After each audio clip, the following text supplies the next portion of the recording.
E nós vamos meditar agora então em 1 Coríntios 3, de 5 a 9. Diz assim o texto bíblico: Afinal de contas, quem é Apolo? Quem é Paulo? Apenas servos, por meio dos quais vocês vieram a crer, conforme o ministério que o Senhor atribuiu a cada um.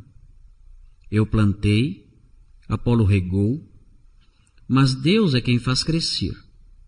De modo que nem o que planta, nem o que rega são alguma coisa, mas unicamente Deus que efetua o crescimento.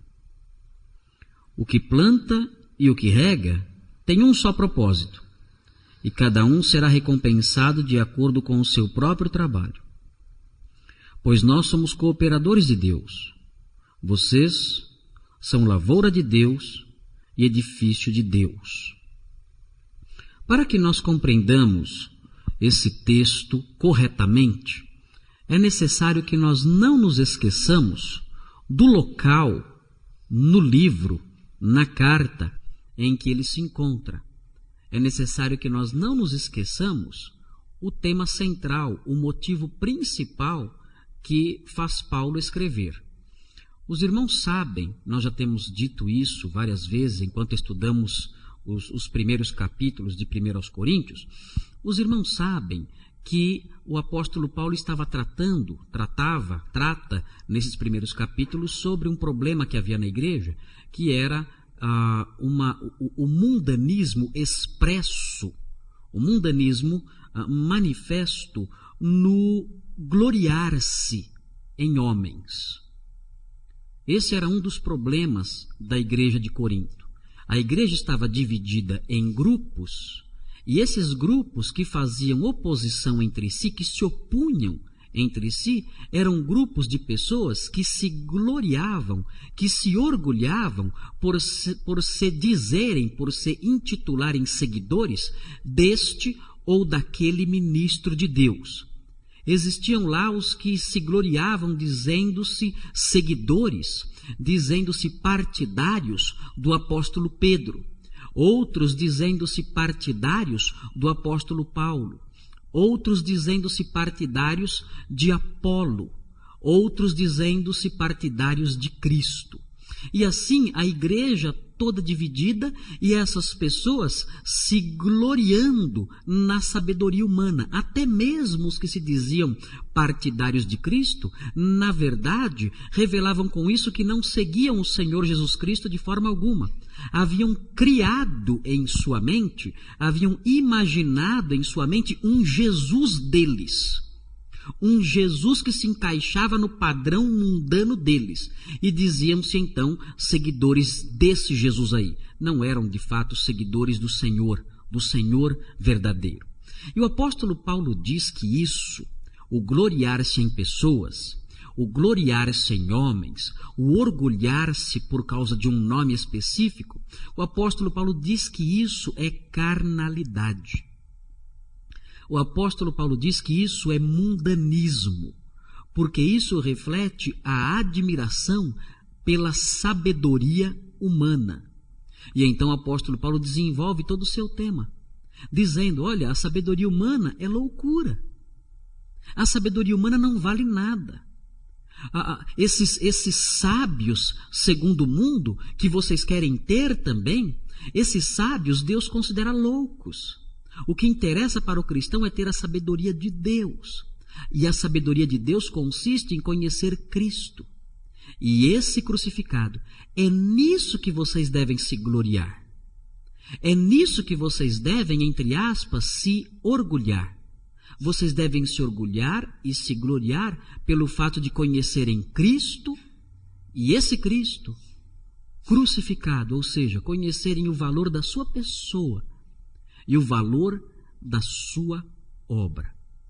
E ele prossegue nesse seu raciocínio, tratando sobre esses assuntos, enfatizando que nós não devemos, em hipótese alguma, nos orgulharmos em pessoas, admirar demasiadamente pessoas, escorar a nossa vida, estribar a nossa vida cristã em nomes humanos, em pessoas, porque isso é mundanismo, é carnalidade, e isso provoca, como aconteceu em Corinto, na igreja de Corinto, isso provoca invejas, brigas e facções. O apóstolo Paulo vai apontar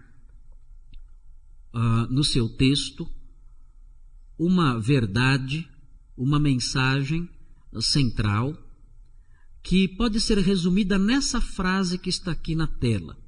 Vejam, o lugar que os líderes da igreja ocupam no trabalho de Deus deve desencorajar os crentes a se orgulhar neles.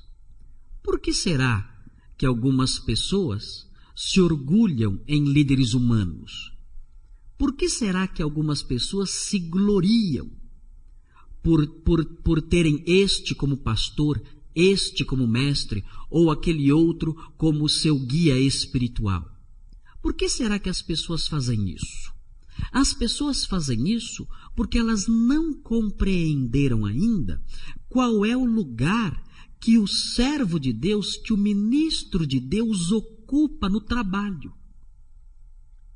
Se elas entendessem qual é o exato lugar que aquele pastor, que aquele ministro, que aquele pregador ocupa no trabalho de Deus, elas não se gloriariam nele. Elas não seriam orgulhosas dizendo-se: olha, eu sou ovelha daquele pastor. Olha, eu me converti com aquele outro. Olha, eu sou seguidor das posições teológicas deste. Olha, eu sou um admirador deste outro. Elas não diriam essas coisas. Não diriam essas coisas e não brigariam por essas coisas e não teriam inveja uma das outras por causa dessas coisas, porque saberiam qual é o lugar desses homens. O apóstolo Paulo, tentando desencorajar o gloriar-se em líderes humanos, ele realça quais são os lugares que esses homens ocupam, qual é o papel deles dentro do trabalho. E mostrando isso, ele prova que não há motivo nenhum para nós nos gloriarmos em homens, para nós sermos admiradores de ídolos humanos, para nós idolatrarmos pessoas como nós.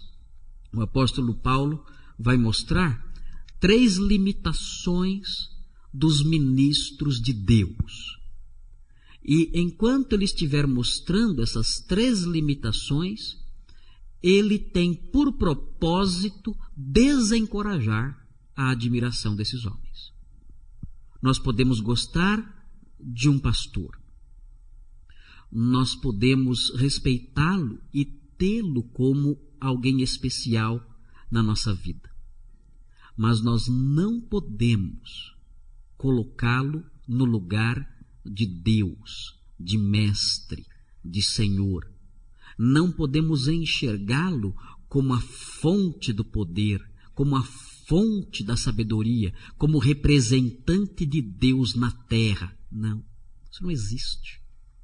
Nós podemos ter um carinho especial por ele, podemos estender a ele o nosso respeito e a nossa amizade, podemos estender a ele a nossa consideração e o nosso afeto. Isso deve ser feito, mas nós não podemos entronizá-lo no centro da nossa vida e tê-lo como o maioral dos maiorais, né? Como se fosse ele quase que uma divindade.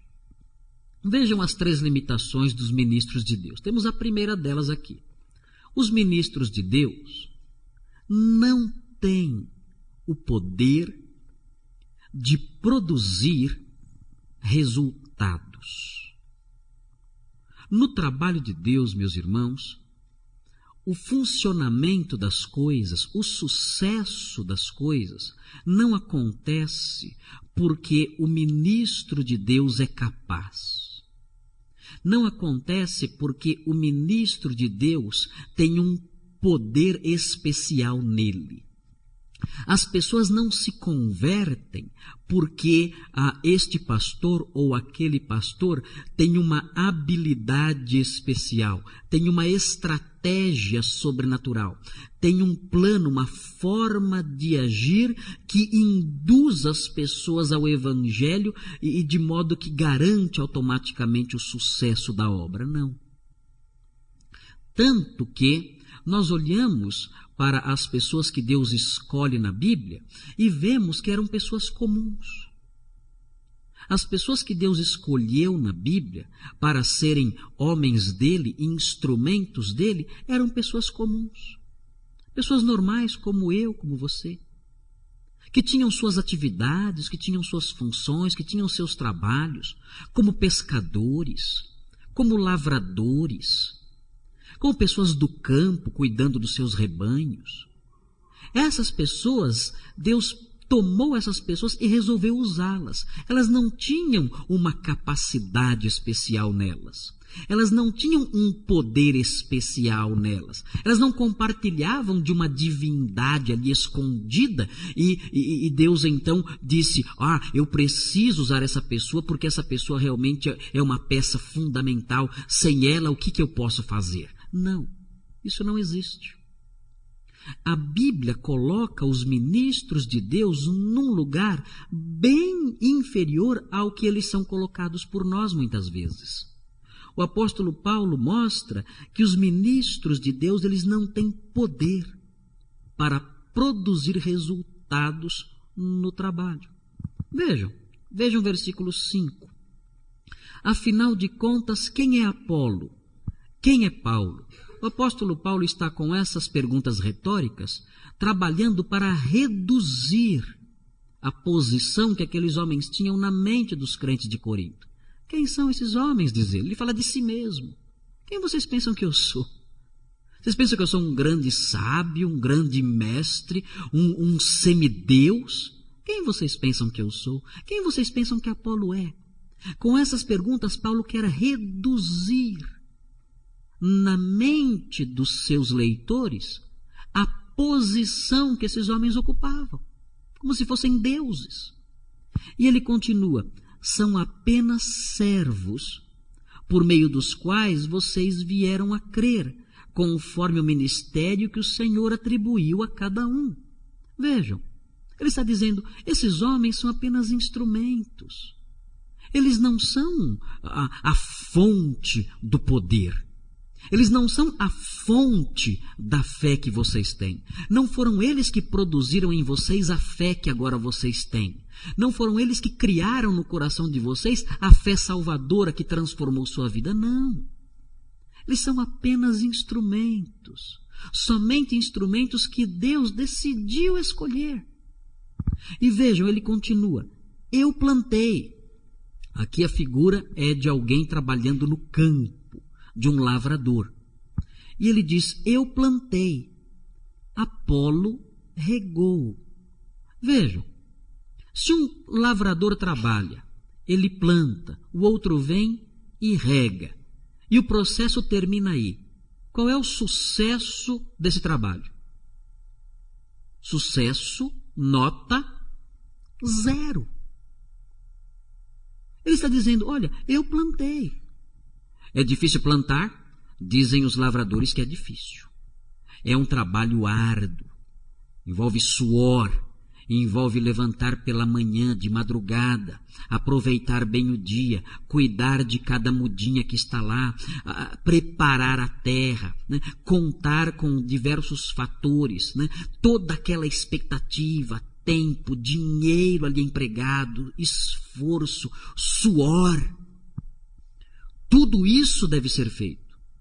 Esse é o trabalho do lavrador. O apóstolo Paulo está comparando o trabalho de Deus como se fosse uma lavoura.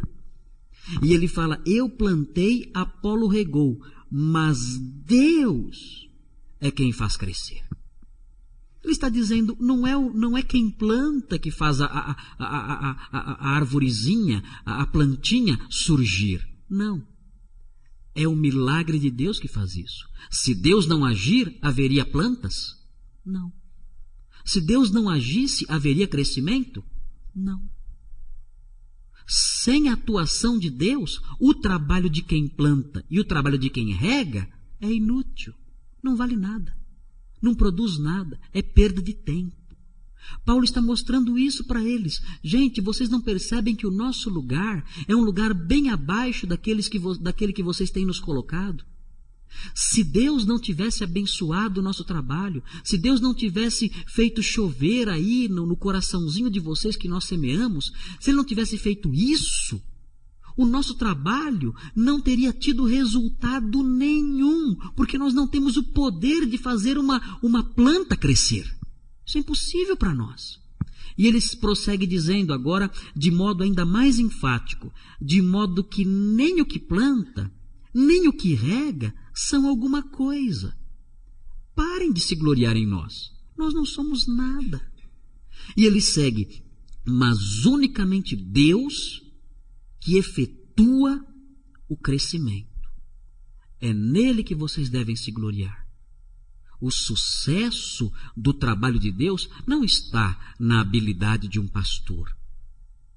Não está na sua perspicácia, na sua inteligência. Não está nos seus talentos, nos seus dons. Não está no seu conhecimento, na profundidade do seu conhecimento. Não está no seu carisma, na sua habilidade de lidar com o público. As pessoas muitas vezes veem esses homens tendo sucesso, mas é um sucesso mundano. É um sucesso semelhante aos apresentadores de programas de auditório. É um sucesso desse nível. Não é o sucesso de Deus. O fato de vermos esse sucesso embasado, decorrente de fatores humanos, mostra por si só que não temos ali diante de nós uma lavoura de Deus. Não. Quando o sucesso de alguém na obra de Deus é decorrente dos seus dotes pessoais, de suas habilidades, de seus artifícios, de seus talentos, de seu jeitão de ser, esse sucesso é falso. Tanto que basta tirar esse homem dali e a lavoura desaparece. Olha só. Tire aquele homem de lá. Leve para outro canto.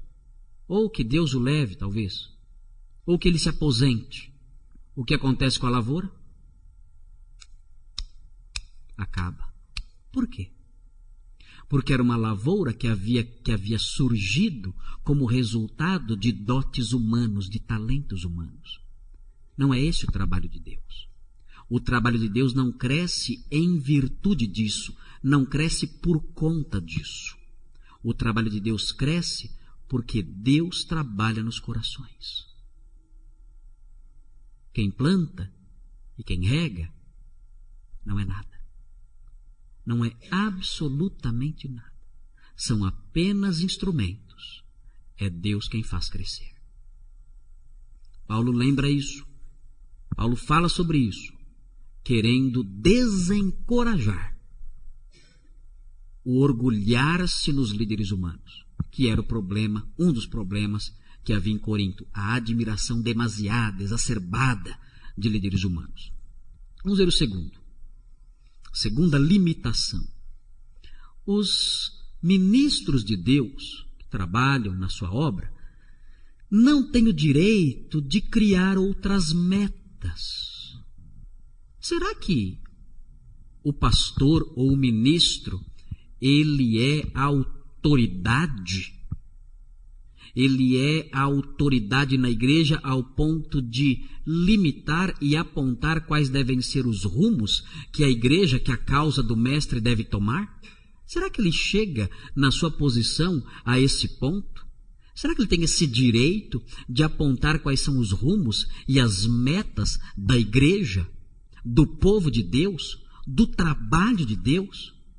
Será que ele pode estabelecer outros propósitos para a igreja? Não, ele não tem esse direito. O apóstolo Paulo quer mostrar com isso que eles ocupam um lugar inferior àqueles que os coríntios lhes atribuíam. Vejam o que diz o versículo 8, observe com atenção. 8. O que planta e o que rega tem um só propósito, e cada um será recompensado de acordo com o seu próprio trabalho.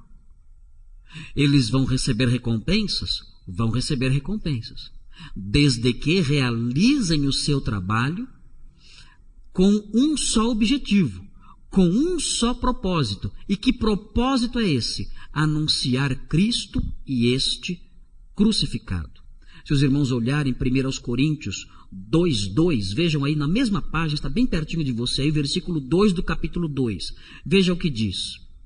2:2. Pois decidi nada saber entre vocês, a não ser Jesus Cristo e este crucificado.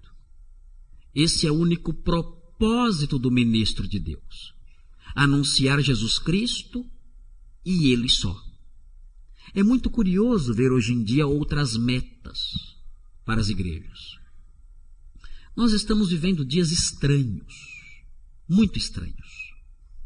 As igrejas modernas têm líderes que arrogam para si o direito de estabelecer para a igreja alvos diferentes dos alvos que Deus quer que a igreja tenha. Existem igrejas que estabelecem como alvo o crescimento a qualquer custo. E com isso mudam sua mensagem, mudam a pregação, mudam a verdade, transformando-a em mentira, porque tem esse alvo, o crescimento a todo o custo. Recentemente, ouvi falar de um movimento que tem tomado bastante pulso aqui no Brasil, em que o objetivo da igreja é ser respeitada, admirada e aceita pelo mundo. O mundo tem que olhar para a igreja e aceitá-la, e se admirar com ela, e ficar impressionado, e bem impressionado com ela, ao ponto de se sentir até atraído por ela. Então, nesse movimento, as pessoas que chegam numa igreja devem se sentir mais à vontade. Elas não podem, por exemplo, ouvir falar sobre pecado. Se elas ouvirem essa expressão pecado, isso vai assustá-las. E isso não vai agradá-las. Elas vão ter uma má impressão da igreja. Vão ver a igreja como algo chato, algo retrógrado, algo desagradável. Então não se pode usar esse tipo de vocabulário. Deve-se evitar essa palavra, a palavra pecado.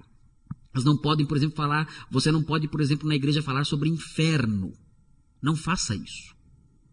Se você falar sobre isso, isso vai causar um impacto terrível sobre as pessoas. E elas não vão mais voltar. Elas vão embora. E vão dizer, o quê? Lá eu não volto mais. Sangue da cruz, perdão, arrependimento. Essas coisas todas formam aí um vocabulário, formam uma linguagem que não atrai o incrédulo, assusta o incrédulo. O incrédulo não pode, ele não pode ter contato com essas coisas, porque vai se afastar. Qual é o propósito da igreja? O propósito da igreja é fazer com que o incrédulo chegue e se sinta mais light, mais leve. Tanto que já há quem diga, eu ouvi até isso, que quando o culto começa, não é certo, não é recomendável que o piano fique tocando e as pessoas em silêncio, em oração. Porque se um incrédulo chega e ele vê todo mundo ali quietinho, ouvindo o piano em oração, isso vai causar nele um deslocamento, ele vai se sentir deslocado naquele lugar. Ele vai ver todo mundo ali quietinho, orando, e não pode. Ele vai se sentir deslocado e capaz dele não voltar mais. Interessante isso. É um culto incrédulocêntrico. é uma igreja incrédulocêntrica. Tudo gira em torno do incrédulo para agradá-lo, para que ele se sinta feliz, alegre e bem naquele meio, e então ali ele fique. E sabem de uma coisa? Isso dá resultado, sabia? Dá certo isso. E as igrejas que estão fazendo isso, que estão com esse propósito, que estão com esse alvo, têm se multiplicado aos milhares. Milhares. Coisa extraordinária. Eles olham para aquilo tudo e dizem: ah, que bênção, Deus tem abençoado. Aproxime-se de um membro da igreja e pergunte: como foi que você nasceu de novo? Quando foi que você descobriu que é um pecador perdido, indo para o inferno, e desesperado, caiu de joelhos, rosto em terra, e disse: Senhor, perdoa-me, lava-me, tem misericórdia de mim, pecador. Quando foi que isso aconteceu? Sabe o que ele dirá para você? Olha, isso nunca aconteceu. Eu vim aqui, achei super legal, uma igreja agradável, gostosa, fiz amizades aqui e me converti. O pastor fez um apelo, eu fui na frente lá, foi jóia, foi muito legal. Estou aqui, daqui eu não saio. Está lá feliz. Eu não tenho a menor noção do que é o evangelho verdadeiro. Por quê? A igreja mudou as suas metas. A igreja alterou as suas metas. Os líderes alteraram as suas metas. Alguns têm propósitos econômicos. Alguns propósitos materiais. Querem ampliar, querem construir, querem ter templos enormes. E assim vão estabelecendo alvos, propósitos que não têm nada a ver com o evangelho verdadeiro. O apóstolo Paulo mostra que o líder cristão, no seu papel, no desempenho de suas funções, ele não tem esse direito. Ele não pode estabelecer outros alvos. O objetivo do líder cristão é um só. E não foi ele quem criou esse objetivo. Ele está sujeito a essa meta. Ele é só um servo que busca essa meta. Ele é só um empregado do reino que busca alcançar esse ideal. E que ideal é esse? Anunciar Cristo e este crucificado. Mesmo que isso cause escândalo. Mesmo que seja loucura. Paulo disse: eu quero anunciar Cristo crucificado, que é escândalo para os judeus, mas mesmo assim eu prego ele desse jeito, mesmo os judeus se escandalizando. Eu quero pregar Cristo crucificado, que é loucura para os gentios, mas mesmo assim eu prego, mesmo os gentios olhando para ele dizendo: isso é loucura, eu pouco me importo se ele é escândalo ou se ele é loucura. É isso que eu prego, eu não tenho outra meta. Eu não tenho outro alvo, eu não posso criar outra meta, outro propósito, não posso fazer isso. Eu devo pregá-lo assim, sendo escândalo, sendo loucura. Do contrário, eu vou esvaziar a cruz de Cristo. Paulo mostra isso para apontar o verdadeiro lugar do ministro. Ele não é chefe, ele não é dono, ele não é senhor. Ele não pode estabelecer alvos distintos daqueles que Deus estabeleceu. Se ele se desviar disso, não importa o sucesso que ele tenha, ele será considerado desleal. E finalmente, os líderes da igreja, os ministros de Cristo, não têm a posição de senhores soberanos. Nós não temos papas na igreja. Inerrante, infalível, representante de Deus na terra. Isso as instituições satânicas têm. Não me refiro apenas ao romanismo, ao catolicismo romano. Todas as seitas têm. Todas as seitas têm um papa, todas. Ou um grupinho de papas. São os senhores. São os senhores da seita. São os senhores da instituição. São os donos dela. Toda seita é assim. Tem ali o seu chefe supremo, o seu senhor. Olhe para qualquer seita. Desde o romanismo, catolicismo romano, até essas igrejas universais que aparecem por aí. Vejam, vocês vão encontrar ali o quê? Senhores, papas, soberanos, acima de tudo e de todos. Não servindo, mas sendo servidos. E ai daqueles que não os servirem. Eles estão lá para isso. Eles criaram suas instituições para isso. Eles trabalham para isso. O objetivo deles é esse. É serem servidos, não servir. A linguagem deles servirem é apenas isso. Palavras, nada mais. Mas eles são senhores, são donos, são soberanos, são semideuses, ali do alto do seu trono, governando o que eles entendem ser o rebanho de Deus. Tolice, mentira, soberba, vaidade, carnalidade, mundanismo. O apóstolo Paulo, um apóstolo verdadeiro, um apóstolo de Deus, ele disse: quem é Paulo? Quem sou eu? Eu não sou ninguém. Eu sou um instrumento apenas. E ele diz no versículo 9, vejam ali o versículo 9, ali nós podemos ver, 3:9. Pois nós somos cooperadores de Deus. Nós somos os mais importantes? Não. Vejam a tônica desse versículo.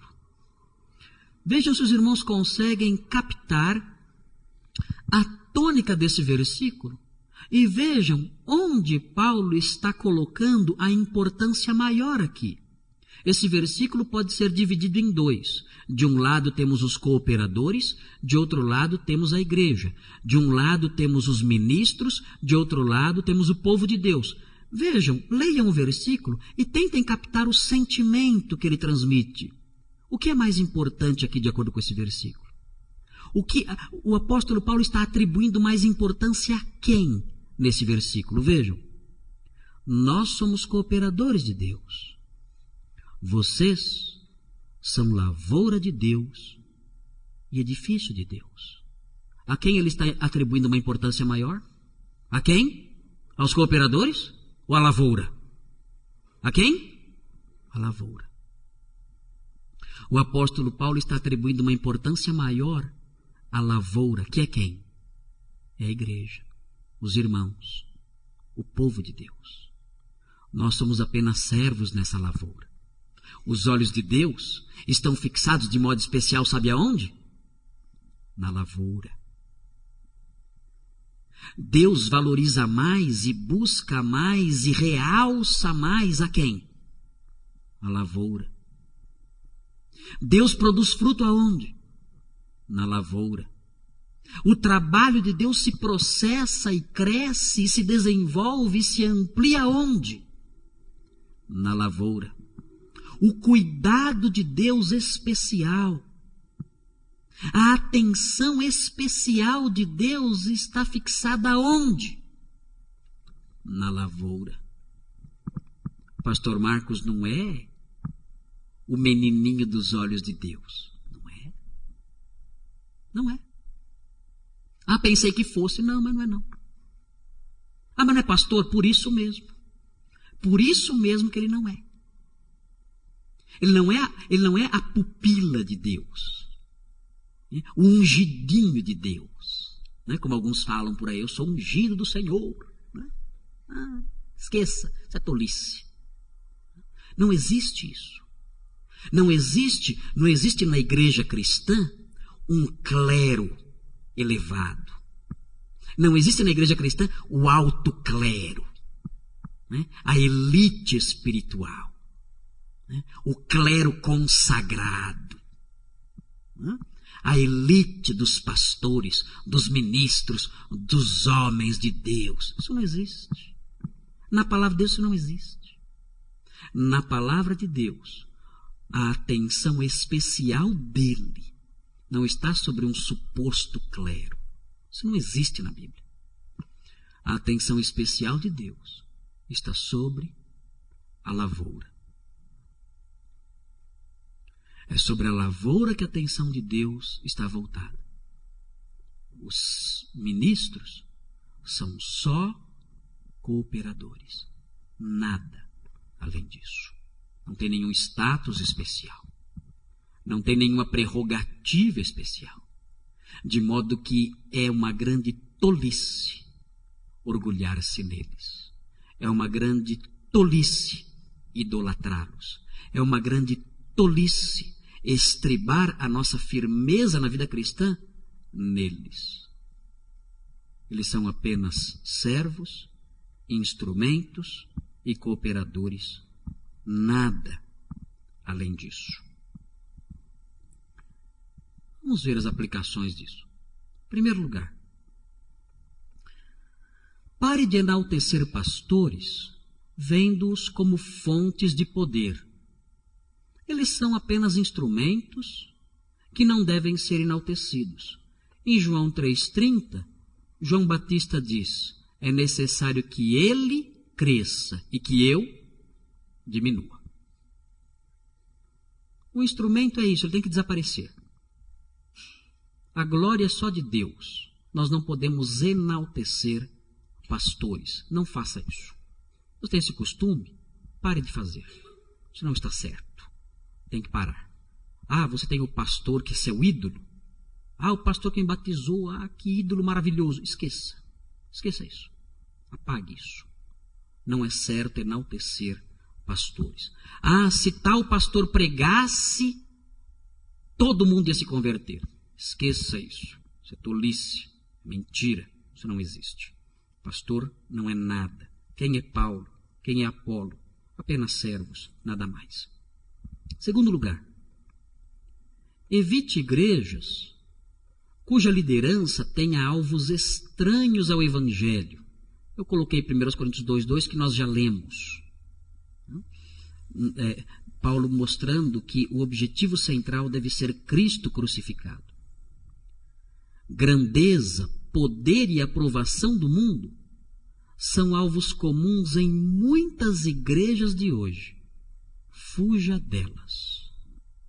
Fuja delas. Há muitos alvos estranhos nas igrejas modernas. Se você detecta numa igreja esses alvos, grandeza, poder, aprovação do mundo, fuja dessa igreja. Não importa quão bonita, quão grande, quão rica ela seja. E finalmente, se você quiser ser um líder aprovado por Deus, assuma a posição de servo, colocando o bem da igreja acima dos seus interesses e acima dos seus direitos também. Muitas pessoas querem ocupar uma posição de liderança na igreja para desfrutarem do status que isso pode trazer. Ah, eu quero ser vice-presidente. Eu quero ser primeiro tesoureiro. Tem um aqui já. Né? Quero ser segundo tesoureiro. Está aqui também. Eu quero ser da diretoria da igreja. Eu quero ser presidente da EBD. Enfim, eu quero ser diácono da igreja. Eu quero galgar essa posição. E aí então, se alguém se aproximar de mim, eu vou dizer: olha, não se esqueça, você está falando com o presidente, com o vice-presidente, com o diácono, com o líder. Meus irmãos, essa é uma grande tolice. Se alguém quiser ser líder na igreja, deve ocupar uma posição inferior. O líder cristão é aquele que serve, não que é servido. Ele não busca os seus direitos e os seus benefícios e as vantagens que a liderança pode trazer. Não. Ele procura as vantagens para o povo de Deus e não para si. Se você quiser ser um líder cristão, aprovado por Deus, seja um servo. Comece por aí. Os jovens que estão aqui querem um dia ter uma carreira dentro da igreja, como líderes úteis no reino, como pastores, como ministros, como trabalhadores na obra. A melhor forma de fazer isso é servir a igreja. Servir a igreja desde já. e depois que forem líderes, servirem ainda mais. Os diáconos da igreja devem ser os maiores servos que há aqui. Devem ser o exemplo número 1 de serviço, de disposição, de humildade para servir o outro e não a si próprios. O pastor da igreja, o ministro de evangelismo da igreja, esses homens devem ser os primeiros servos na igreja. Eles devem ser os primeiros a ajudarem na limpeza. Devem ser os primeiros a se disporem para servir o cafezinho lá embaixo. E se acabar o cafezinho, quem tem que ficar sem são eles, não os irmãos. São eles. Eles são servos só. Tem pouco café? Tem. Vamos servir os pastores primeiro? Não. Os pastores são servos, eles são por último. Sirvam os irmãos primeiro. Se sobrar, fica um pouquinho para o pastor. Se não tiver, ele não pode reclamar, ele é servo. Nada além disso. Só um servo. Nada mais. Ele não está aqui para ser enaltecido. Os ministros não estão aqui para serem elevados. Os diáconos não estão aqui para ocuparem uma posição de destaque, de status na igreja. Não. Absolutamente. Eles são os últimos. Sempre os últimos. Sempre. Servindo o povo de Deus. São cooperadores. A lavoura são vocês. Vocês devem ser servidos. Vocês devem ser honrados. Vocês devem ser buscados, enaltecidos, nutridos, cuidados. Vocês sim. Os líderes não. Os líderes, eles devem servir, se curvar, estender a mão, privarem-se dos seus direitos. Tudo isso em prol de vocês. Nós somos cooperadores. Vocês são lavoura. Nós fomos chamados para trabalhar em prol da lavoura. Não é a lavoura que trabalha em prol do cooperador. É o cooperador que trabalha em prol da lavoura. Vamos orar a Deus para que Ele nos ensine essas coisas e as coloquemos em prática no nosso viver, na forma como nós mencionamos há pouco. Senhor Deus, desvia-nos da tolice de enaltecer homens, porque sabemos que nada acontece no seu reino se o Senhor não agir, porque os homens nada são. Ajuda-nos a entender que os homens não têm poder para produzir resultados, nem direito de criar outras metas, além daquelas que o Senhor estabeleceu. Nem estão acima da lavoura, mas são apenas servos que ali trabalham. Desvia-nos, ó Deus, de líderes que veem as coisas de modo diferente, que querem ser servidos, que querem ser senhores, que querem explorar, tosquiar o rebanho. Livra-nos dessas pessoas.